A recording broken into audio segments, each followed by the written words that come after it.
లోకం ఎటుపోతుందండి? సనాతన ధర్మం గురించి మాట్లాడుతున్నారు. సనాతన ధర్మం గురించి మాట్లాడే వాళ్ళంట ఇళ్ళల్లో ఆడవాళ్ళని అవమానించే వాళ్ళేనంట. ఇంట్లో మీ అమ్మని, మీ చెల్లిని, మీ అక్కని అవమానించటమే సనాతన ధర్మం గురించి మాట్లాడటం అంటే అని వాగుతున్నాడండి ఆ ఫాస్టర్ ఎవరో. అసలు ఆ ఫాస్టర్కి సనాతన ధర్మం గురించి ఏం తెలుసండి? నాకు ఒక కోడినివ్వండి, ఫాస్టర్ గారికి ఒక కోడినివ్వండి, దేవుడు మీకు 10 కోళ్ళు ఇస్తాడు, మీరు ఫస్ట్గా మీకు వచ్చిన పింఛన్ డబ్బులు నాకు ఇవ్వండి, దేవుడు మీకు జీవితకాలం పింఛన్ ఇప్పిస్తాడని అడుక్కునే ఫాస్టర్ అండి. వాళ్ళకేం తెలిసిద్దండి సనాతన ధర్మం గురించి? ముఖ్యంగా మన హిందూ ఆడవాళ్ళకి చెబుతున్నా వినండి. మనకి కొంచెమైన సిగ్గుండాలి.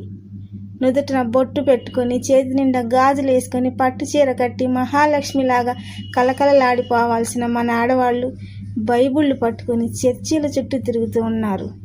అందుకే కదా వాడు మనల్ని అంత లోకుగా చూసి మన ధర్మాన్ని నరుకుతా అని వాగుతున్నాడు. మన ఇంట్లో దేవుళ్ళని వదిలేసి పరాయి మతాల చుట్టూ తిరిగితే రేపు మన పిల్లలకి ఏం నేర్పిస్తాం?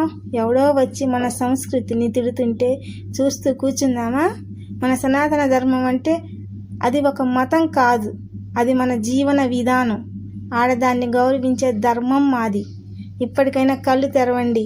మన ఇంటి మహాలక్ష్మి మన గుడికి వెళ్ళాలి, మన బొట్టు పెట్టుకోవాలి. పరాయి వాళ్ళకి మనం లోకువ కాకూడదు. నిజం నిలబడాలా, ధర్మం గెలవాలా. ఇంకొకసారి మా ధర్మం జోలికి వస్తే ఊరుకునేదే లేదు.